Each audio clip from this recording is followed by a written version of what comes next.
面溫對於做吐司來說，我覺得還真挺重要的。不管是冬天還是夏天，一定要控制好面溫。只要面溫控制好了，我覺得這個吐司基本上都能成功的。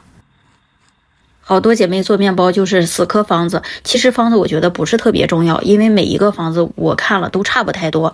它這個有一個比較重要的就是加這個面種，不管是湯種呀、燙種、波蘭種、牛奶液種，其實所有的都是為了讓面包變得柔軟濕潤，放3天都不会变硬。但是如果你是新手小白的話，我就建議你用燙种。这个烫种的做法簡單，用法也特別簡單，不需要發酵，只要放涼了和煮麵團一起和面就行。還有一個比較重要的就是面包吃起來要想軟，那一定是含水量要高一點。這個麵團基本上用刮鏟攪到沒有乾粉就可以了，不用下手揉，直接放到冰箱裡冷藏1個小時，拿出來再用。拿出來以後，這個麵團它就已經出那個粗膜了，你隨便揉一下，它就比較光滑。然後現在加鹽和黃油。黃油也是一定要提前放室溫把它軟化了，軟化的黃油更好的揉到麵團裡。這個麵團你揉的時候，如果要是比較黏的話，你基本上看着黃油被麵團吸收了，那就不要揉了，你把它刮起來摔，這個摔差不多就是3分鐘吧，摔到表面光滑有小氣泡就行了。還有就是不管冬天和夏天做麵包，室內溫度差不多都是20多度、21、2度、23、4度都可以。如果室溫太高了，那一定要控制好面溫，隨時測一下。摔好的麵團現在就能加酵母了，我用的這個是鮮酵母，你拿出來讓它自然化一下，它就變成這種膏狀。如果你的麵團夠，含水量夠了，那就不用再加牛奶了。我今天的這個麵團含水量就夠高了，所以我就沒加牛奶。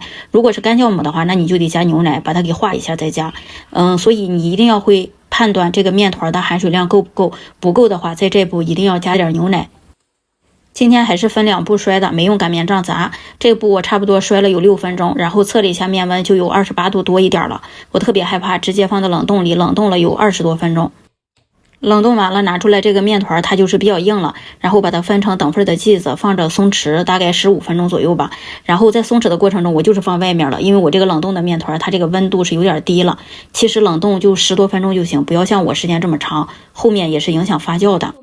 現在鬆弛好就能做第一次擀卷了。這個擀卷也是，如果你覺得麵團有點黏，那你就少拍一點乾麵，然後把它擀成一個牛舌狀翻面，讓光滑的面朝下。卷也是，如果邊上覺得有氣泡的話，一定要拍破了再卷，把底部捏嚴。這樣一個生胚做好了，還是要放着鬆弛10到15分鐘。因為我這個麵團冷凍的時間有點長，所以鬆弛的時候我都是放室溫鬆弛的。這個就看你自己吧，你隨時測着點面溫，如果不行的話，鬆弛的時候也要放到冰箱裡冷藏鬆弛。鬆弛好了就能做第2次擀卷了。擀長以後還是翻面，讓光滑的面朝下。然後如果你擀的時候怕它上下不一邊寬，那你就從1/3的地方往上推和往下拉。往下拉的時候可以提起來擀，這樣上下就是一邊寬了。全部都做好了，還是放到烤箱裡發酵。我開始定的是32度，發了1個小時，沒發起來，因為我的面溫還是有點低，所以這個時間不是特別固定，你一定要看面團的狀態，差不多就是發到盒子的8、9分滿就行了。發好了拿出來刷一層牛奶或者是蛋液都行。刷牛奶的時候就要把烤箱提前預熱，我用的是平爐，上火是165，下火180。我感覺這個溫度微微有點高，如果你不喜歡顏色特重的話，你可以調低5度。